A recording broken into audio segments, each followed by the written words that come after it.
Assalamualaikum warahmatullahi wabarakatuh.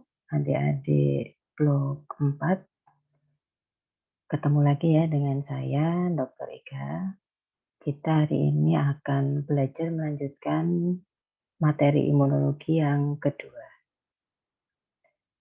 Hari ini kita mau belajar mengenai sitokin, kemudian proses pengenalan dan presentasi antigen nanti terkait dengan APC, kemudian terkait dengan molekul MHC atau HLA, kemudian juga terkait yang ketiga mengenai respon imun terhadap patogen intrasel maupun ekstrasel. Dan yang terakhir yaitu terkait maturasi sel T dan sel B. Kalau kemarin pertemuan pertama kita belajar mengenai respon imun innate dan juga respon imun yang adaptif ya. Keduanya sama, ada unsur humoral maupun unsur seluler, baik pada innate maupun pada adaptif. Nah, salah satu dari unsur humoral itu adalah sitokin. Baik di innate maupun di adaptif sama-sama ada sitokin ya, Dek ya. Sitokin itu apa sih? Sitokin itu merupakan sebenarnya dia substansinya serupa dengan hormon ya. Jadi dia ini dilepaskan oleh bisa sel T, sel B maupun sel yang lain, di mana molekul ini dia akan memberikan sinyal interseluler antar sel ya. Dia mengatur respon, bisa memberikan respon inflamasi lokal maupun sistemik. Kemudian dia juga bisa mengatur hemopoiesis ya. Nah, berdasarkan dari jenis sel penghasil utamanya, dibagi menjadi dua. Kalau yang dihasilkan disekresi oleh makrofag disebut dengan monokin, kemudian yang dihasilkan oleh limfosit disebut limfokin. Nah, pada saat apa saja ini sitokin ini bisa dibebaskan ya, bisa disekresikan. Misalkan pada saat ini bisa dibebaskan oleh makrofag pada saat fagositosis, bisa untuk meningkatkan aktivitas fagositnya. Kemudian bisa juga dilepaskan pada saat proliferasi sel T. Bisa juga dilepaskan oleh sel B.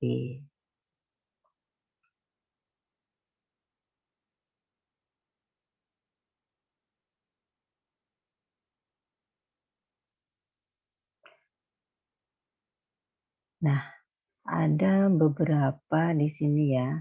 Ada contoh-contoh sel yang bisa mensekresi sitokin. Contohnya makrofag ya. Makrofag ini dia bisa mensekresi interleukin, kemudian juga TNF. Kemudian sel T itu bisa memproduksi juga interleukin, interferon gamma, dan juga limfotoksin.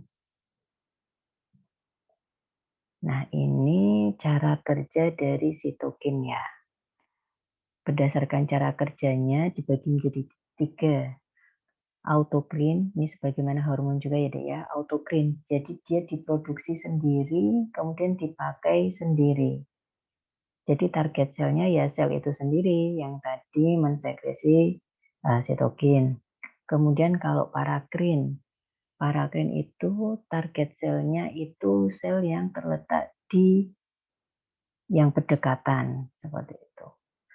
Kemudian cara yang terakhir yaitu endokrin. Jadi dia melalui penyebarannya dia disekresikan melalui pembuluh darah ke sel yang sel targetnya letaknya jauh. Kalau parakrin tadi kan letaknya berdekatan. Kemudian berdasarkan kemampuan kerjanya dari sitokin ini dibagi menjadi 4. Ada yang disebut pleitropisme, redundasi, sinergi, dan juga antagonisme.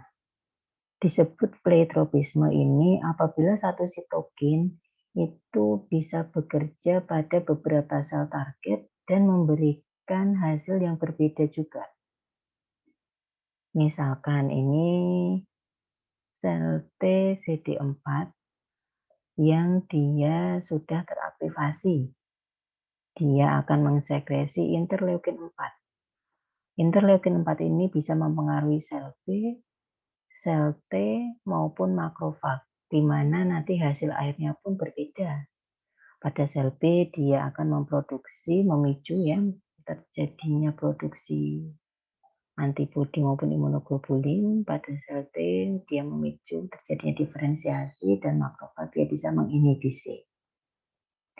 Kemudian redundasi, yaitu ada bermacam-macam sitokin, tapi dia menghasilkan respon yang sama. Misalkan sitokin yang dilepaskan oleh sel T ada IL-2, IL-4, IL-5, ini sama-sama memicu proliferasi sel B. Kemudian sinergi. Nah, sinergi ini kebalikannya tadi ya. Sinergi itu ada beberapa sitokin yang menghasilkan satu jenis respon. Kemudian antagonisme, yaitu satu jenis sitokin dia menghambat sitokin yang lain, contohnya interferon gamma dan IL-10. Ini klasifikasi beberapa sitokin. Ada yang disebut dengan interleukin. Interleukin ini ada 15 ya, interleukin 1 sampai 15. Ini dihasilkan oleh sel leukosit dan digunakan oleh sel leukosit itu sendiri. Ada yang disebut dengan kemokin, CXCL gitu ya biasanya. Nah, itu digunakan untuk menstimulasi gerakan leukosit ke tempat infeksi. Jadi dia mengundang si leukosit ke tempat infeksi. Kemudian ada juga yang disebut colony stimulating factors. Di sini untuk pertumbuhan dan diferensiasi daripada monosit dan sel dendritik. Kemudian ada interferon, IFN, gitu ya. Ada IFN alfa, beta, gamma. Tipe 1 ini terdiri dari IFN alfa dan beta. Yang tipe 2 ini terdiri dari IFN gamma, di mana aktivitas dari si interferon ini meningkatkan dari aktivitas sel NK. Kemudian ada juga yang disebut dengan tumor necrosis factor atau TNF ini. Merupakan mediator utama dari respon terhadap bakteri gram negatif. TNF ini juga ada dua ya, TNF alfa itu diproduksi oleh makrofag, sel T, sel B, sel NK, sedangkan TNF beta itu diproduksi oleh sel T dan sel B yang telah teraktivasi. Kemudian ada transforming growth factor atau TGF. Ini sangat pleiotropik ya, dia sebagai regulator. Ini contoh-contoh sitokin dan efeknya. Jadi kalau ini berdasarkan dari efeknya ya, ada sitokin proinflamasi, contohnya TNF, IL, kemokin, kemudian interferon, dan interleukin 6. Kemudian ada juga yang efeknya untuk growth factor, kemudian ada efek untuk regulator. Nah, kalau ini sitokin berdasarkan fungsinya satu-satu ya. Ada berbagai macam sitokin. Kemudian di sini bisa kita lihat siapa yang menghasilkan dan siapa sel targetnya. Kemudian fungsinya bagaimana. Bisa adik-adik baca di sini ya. Interleukin ada interleukin 1 sampai interleukin 15, ada interferon, ada TGF, TNF, seperti itu. Nah, sekarang kita belajar mengenai peran sitokin pada respon imun non-spesifik atau innate maupun yang spesifik. Pada respon imun non-spesifik atau innate ini, sitokin ini akan mengaktifasi sel-sel respon imun non-seluler. Pada respon innate ini, si sitokin ini bisa dihasilkan oleh makrofag dan sel dendritik ya. Ini merupakan fagosit ya. Contohnya, sitokin yang diproduksi oleh makrofag dan sel dendritik ini TNF alfa dan juga IL-12. TNF alfa ini dia bisa menstimulasi leukosit ke tempat infeksi. Jadi diundang ya, ada infeksi, mungkin ada bakteri dan lain sebagainya, diundanglah minta bantuan dengan, nah undangannya inilah si TNF alfa, kemudian leukosit akan menuju ke tempat terjadi infeksi. Setelah terjadi respon inflamasi, kemudian akan mengeliminasi patogen. Sitokin yang kedua, IL-12. IL-12 ini dia akan menstimulasi sel NK dan juga sel T untuk menghasilkan interferon gamma. Interferon gamma ini nanti akan mengaktifasi makrofag melakukan fagositosis. Selain itu, IL-12 juga bisa meningkatkan aktivitas sitotoksik dari NK sel dan sel sitotoksik, sel TCD8 ini ya. Kemudian IL-12 ini nanti bersama-sama dia dengan interferon gamma, dia juga akan memicu diferensiasi sel T menjadi sel T helper. Kemudian pada respon imun spesifik atau adaptif ini, sitokin ini banyak diproduksi oleh sel T, contohnya IL-2 dan interferon gamma. Nah, sitokin yang diproduksi sel T ini, IL-2 ini, dia bisa membantu pertumbuhan, daya tahan, perbanyakan dan diferensiasi sel T. Selain itu juga sel NK serta meningkatkan aktivitas dari sel sitotoksik. Kemudian ada interferon gamma yang dia fungsinya bisa mengaktifasi makrofag untuk melakukan fagositosis. Kemudian dia bisa memicu diferensiasi sel T helper menjadi T1. Kemudian juga menstimulasi produksi imunoglobulin G dari limfosit B dan juga meningkatkan ekspresi MHC dalam mengenal antigen.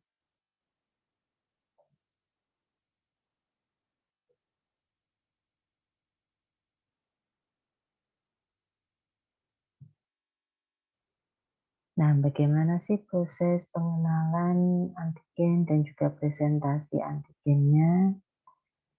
Agar antigen itu bisa dikenali oleh sistem imun. Nah, karena antigen itu dia mempunyai epitop atau antigen determinan. Ini ya, ada yang di sini disimbolkannya segitiga, bulat, atau yang seperti ada tonjolan ini disebut dengan epitop. Nah, suatu antigen ini bisa punya lebih dari satu epitop. Masing-masing epitop ini dia akan merangsang antibodi yang spesifik. Kalau misalkan tadi ini segitiga, berarti nanti dia akan merangsang antibodi spesifik yang akan sesuai dengan log NG-nya ini ya. Kalau yang setengah lingkaran juga sesuai antibodinya, kalau yang ada tonjolan juga antibodinya akan sesuai spesifik. Nah, ikatan antara antigen dan antibodi ini bisa dinilai afinitasnya maupun aviditas. Afinitas itu, yang ini adik kita lihat di sini, afinitas itu merupakan nilai ikatan antibodi dengan satu epitop. Ini ada antigen, kemudian di sini ada epitopnya. Nah, ini sih antibodi. Bagaimana antibodi itu dia berikatan dengan satu epitop. Sedangkan aviditas itu mencerminkan kekuatan keseluruhan antibodi ini, dia itu berikatan dengan epitop dari si antigen itu. Lebih stabil. Jadi misalkan ini IgG ya dia, ini imunoglobulin G, kemudian ini imunoglobulin M. Secara umum aviditasnya ini ya, IgM ini dia lebih besar, lebih kuat, lebih stabil dibandingkan yang IgG. Nah, antibodi itu ada antibodi monoklonal dan poliklonal. Yang lebih spesifik itu yang monoklonal ya, karena dia dari satu klon. Antibodi poliklonal itu, disebut poliklonal karena dia dihasilkan dari beberapa sel B. Ini sel B1, sel B2, sel B3. Dia sel B ini karena dia mengenali adanya suatu patogen, adanya antigen asing, kemudian masing-masing menangkap epitopnya, kemudian akan menghasilkan antibodinya akan berbeda-beda, jadi tidak spesifik ya, kurang spesifik. Kalau yang antibodi monoklonal itu dia berasal dari satu sel B yang identik, dia klonnya sama. Dia hanya mengenali satu epitop saja.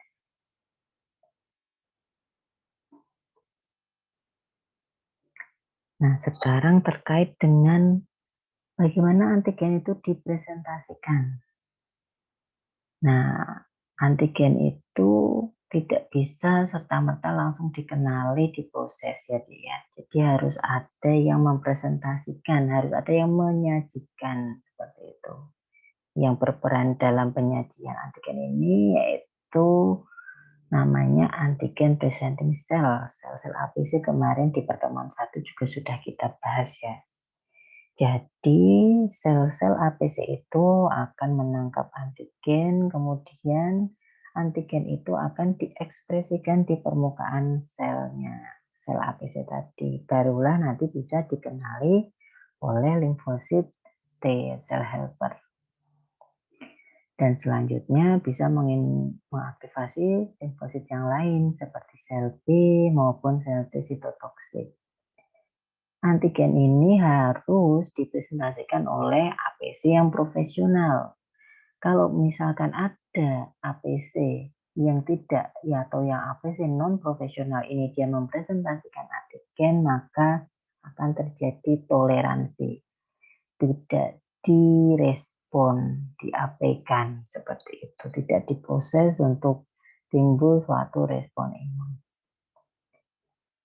Nah, ini misalkan ini di sini ada sel T, dia sudah punya ada T reseptornya juga, T cell reseptor, ada antigen, tapi tetap tidak bisa si antigen ini tidak bisa langsung mengaktifasi sel T ini, harus ada yang menyajikan.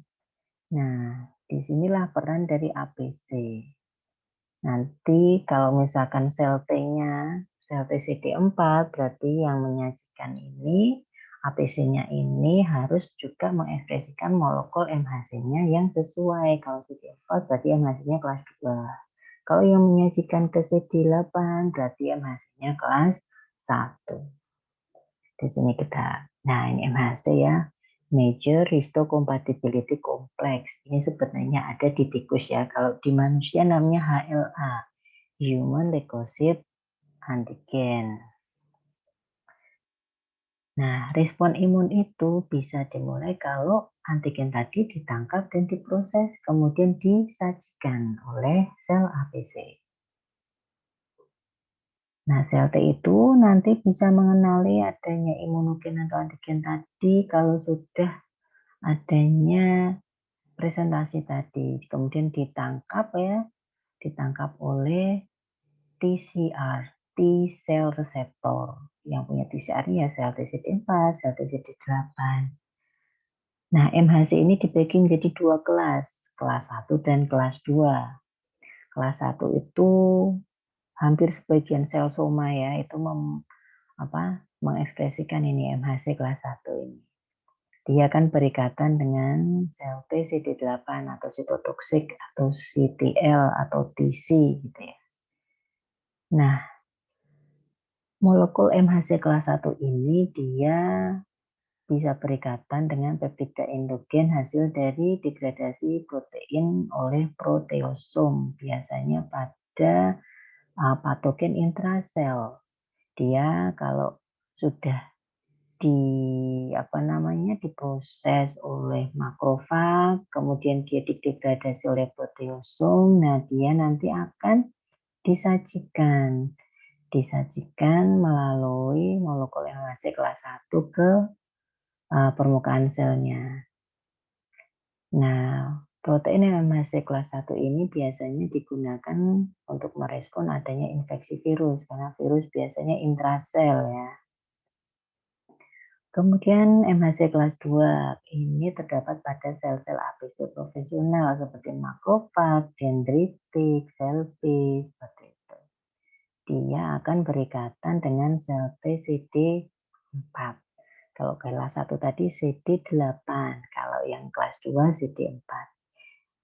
Nah, MHC kelas 2 ini akan mempresentasikan antigen yang berasal dari sudah hasil degradasi dari protease atau lisosim. Dipecah menjadi peptida, kemudian dipresentasikan ke sel T CD8.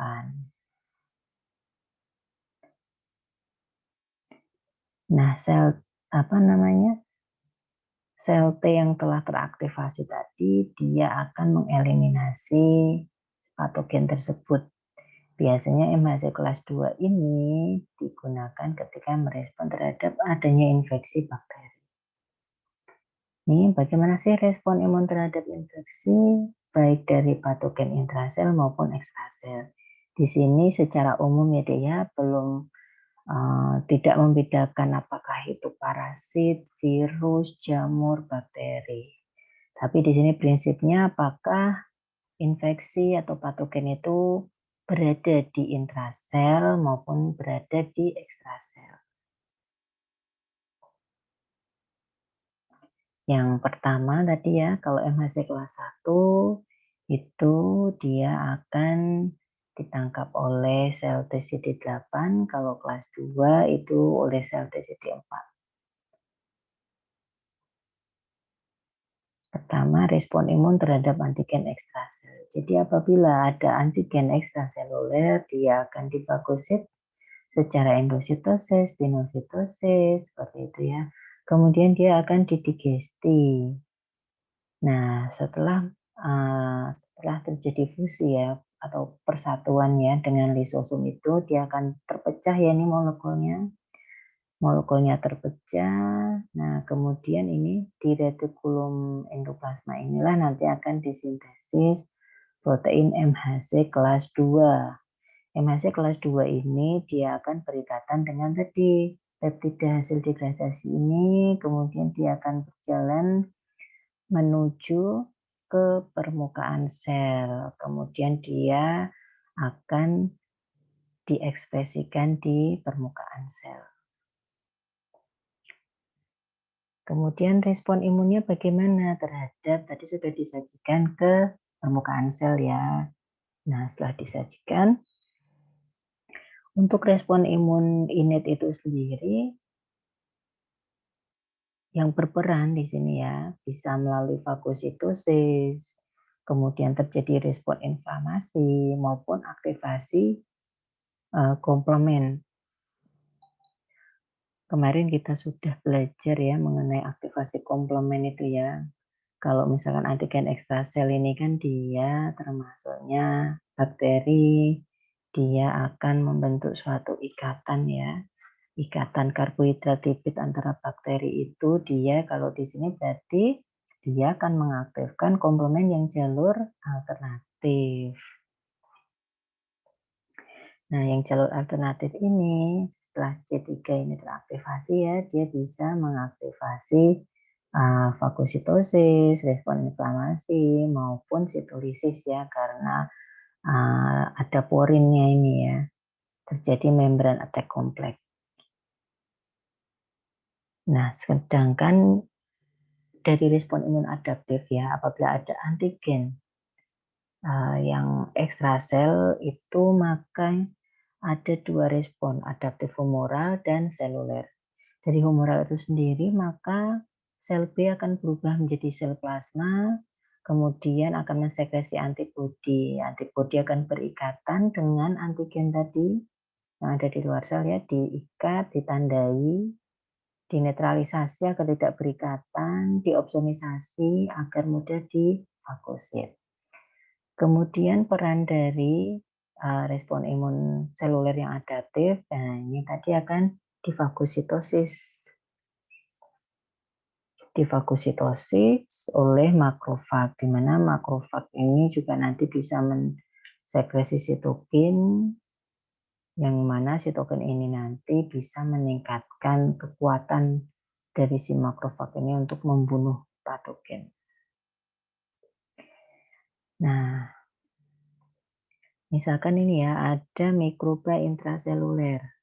Ada mikroba intraseluler, kemudian ditangkap oleh makrofag, difagosit oleh makrofag, diproses, kemudian dia akan disajikan ke sel T helper. Sel T helper dia akan melepaskan sitokin. Nah, sitokin tadi akan mengaktifasi si makrofag tadi untuk memfagosit mikroba. Jadi tadi baru ditangkap saja ya, baru masuk. Nah, setelah itu nanti dia akan ditangkap.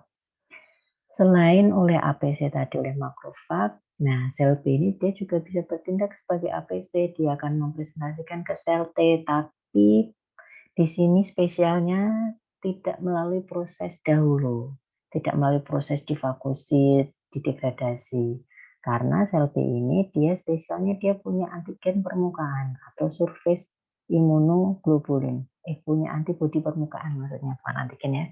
Surface imunoglobulin, di mana dia akan menangkap ada yang mikroba ekstraseluler, kemudian dia langsung bisa dipresentasikan ke limfosit T.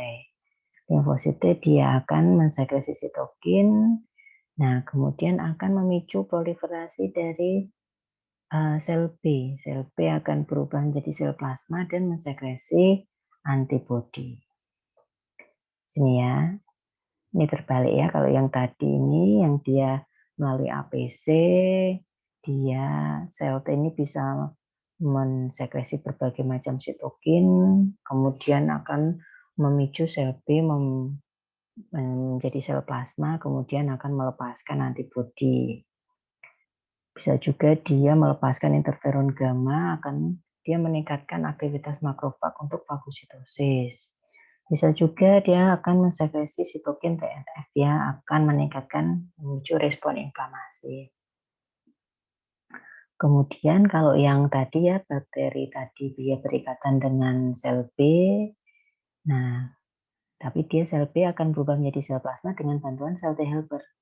Berubah jadi sel plasma, kemudian dia akan memproduksi antibodi imunoglobulin.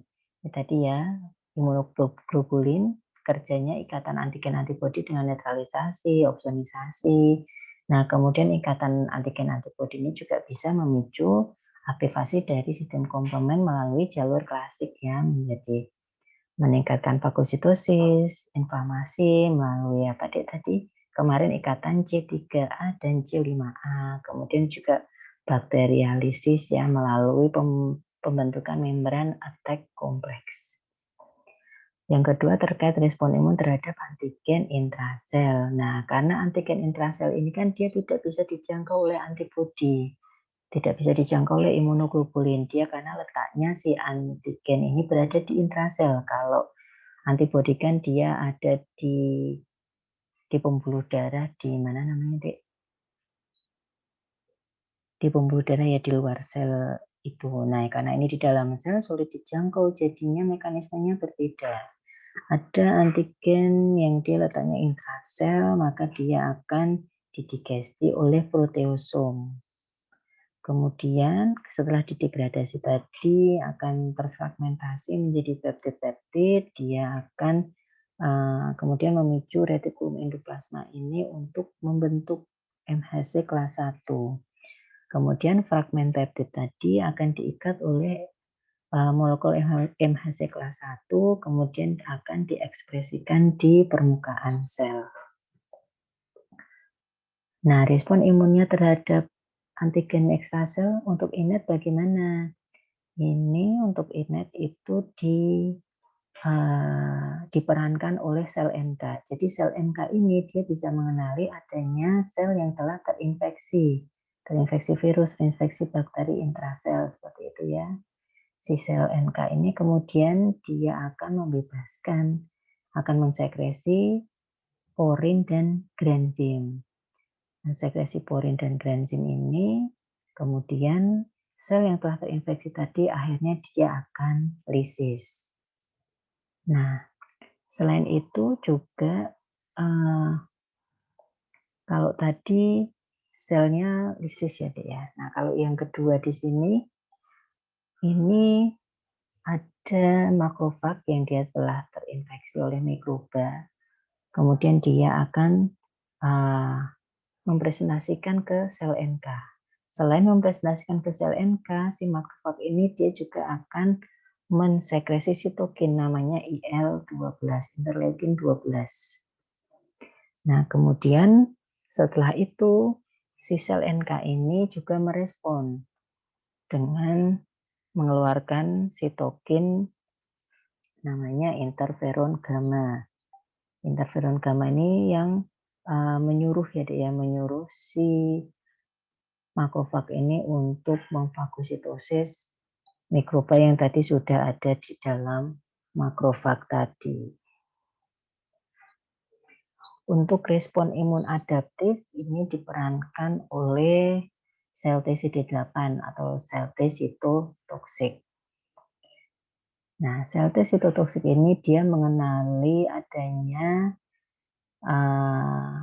sel yang telah terinfeksi tadi. Setelah dikenali, kemudian sel T CD8 ini dia aktif, kemudian dia akan mengeluarkan granulanya tadi secara eksositosis. Nah, si granulanya ini dia itu akan membentuk, mana ini kursornya, oke. Nah, si granulanya ini, nah dia akan masuk melalui lubang perforin ya. Sudah dibentuk lubang, kemudian dia masuk, akhirnya dia akan mengaktifasi jalur caspase ya. Kemudian si sel tadi akan mati, akan terbunuh oleh karena terbentuk lubang-lubang tadi karena granzim, karena perforin, seperti itu. Kemudian yang terakhir ya terkait dengan maturasi sel T dan juga sel B. Di sini kita belajar tahapannya nanti, kemudian ini sel T dan sel B ya, sel T semua. Kemudian seleksi positif, seleksi negatif. Nah, setelah matur nantinya ini sel T dan sel B yang matur akan menyebar ke seluruh tubuh.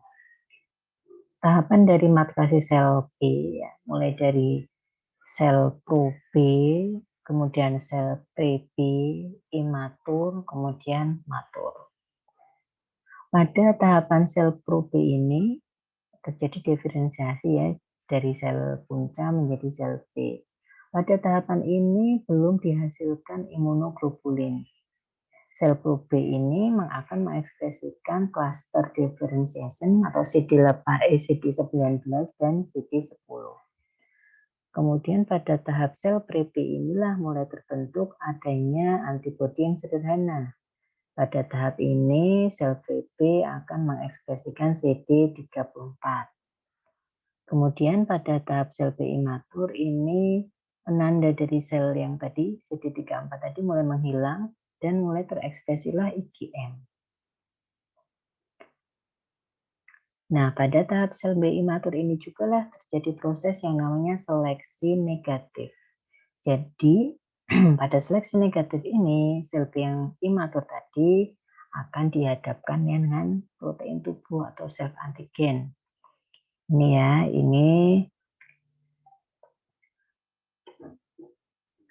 ini sel B yang imatur ya, dihadapkan dengan sel tubuh sendiri. Itu bagaimana responnya? Ada berbagai macam respon. Kalau dia ternyata merespon si protein tubuh, maka dia akan diinduksi menjadi apoptosis, disuruh bunuh diri ya, program sel death, diinduksi apoptosis. Tapi kalau misalkan sel B imatur tadi bisa mengenali tubuh itu sebagai antigen asing tapi afinitasnya rendah, maka dia bisa ada dua kemungkinan. Dia menjadi anergi. Anergi itu ya dia tidak dapat diaktifasi, tidak bisa menimbulkan respon imun. Tidak ada antigen masuk pun dia tidak bisa berespon bahwa itu antigen. Ya sudah dia alergi. Atau misalkan dia nantinya akan diperbaiki dulu dengan reseptor editing. Kalau berhasil maka akan maturasi lebih lanjut. Nah, yang bagus yang terakhir ini, ketika dihadapkan dengan self antigen, dia tidak bereaksi. Sesama tubuh sendiri ya tidak bereaksi, ya berarti dia akan maturasi.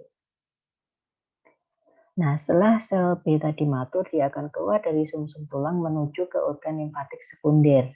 Sel B itu sudah memiliki imunoglobulin M dan imunoglobulin D pada permukaan selnya. Nah, ketika nanti sel prematur ini mulai berikatan dengan antigen, maka dia akan mulai teraktivasi. Kalau sel B tadi sudah teraktivasi menjadi sel plasma, maka dia akan mensekresi antibodi. Sini prosesnya. Nah, sekarang maturasi sel T terjadi di sumsum tulang dan timus. Tahapannya sedikit berbeda ya. Ada di sini ada tahap positif ganda, positif tunggal, dan tahap sel T naif. Pada tahapan sel prosel T ini terjadi pada bagian korteks timus. Di sini belum ada penanda permukaan nama. Nanti ada namanya sel negatif ganda ya. Jadi sel T CD4-, CD8- itu namanya sel negatif ganda. Kemudian ada sel tahap pre-sel T. Di situ sudah mulai ada penanda. Kemudian tahap positif ganda. Pada di sini sel T itu memiliki sudah penandanya ada 2, CD4 dan CD8. Nah, setelah itulah nanti akan mengalami proliferasi di korteks pada timus ya, di korteksnya timus, kemudian mengalami seleksi positif. Bagaimana proses seleksi positifnya? Nah, kalau tadi sama ya dengan sel B tadi ya, akan dihadapkan dengan antigen tubuh sendiri, self antigen. Pada seleksi positif ini, pada sel T ini akan dihadapkan pada sel epitel korteks. Nah, sel epitel korteks ini dia akan mengekspresikan MHC kelas 1 dan MHC kelas 2. Jika dia berikatan, maka akan lanjut sel T-nya tadi. Akan maturasi. Namun kalau tidak bisa berikatan, maka akan terjadi namanya apoptosis. Kemudian apabila selnya tadi tetap hidup, maka akan dihadapkan, kalau tadi dengan sel epitel korteks, kemudian dihadapkan lagi dengan sel epitel medula. Kalau ikatannya kuat, nah dia akan mati karena terhadap tubuh sendiri kok dia ikatannya kuat gitu ya. Kalau tidak terlalu kuat, maka dia akan tetap hidup kemudian mengalami maturasi. Pada tahapan positif tunggal, itu sel timosit yang sudah lolos tadi seleksi negatif maupun positif akan mengekspresikan salah satu penandanya saja. CD4 saja atau CD8 saja. Di sini pada tahap positif tunggal itu sudah bisa dibedakan mana yang sel T helper, mana yang sel sitotoksik. Nah, kemudian sudah siap menuju organ limfoid sekunder. Nah, kemudian setelah itu berlanjut menjadi namanya sel T yang matur tapi masih naif di sini. Karena sel T matur itu tadi belum mengenal antigen, belum terpapar antigen. Apabila sudah terpapar antigen, maka akan menjadi sel T matur yang akan teraktivasi.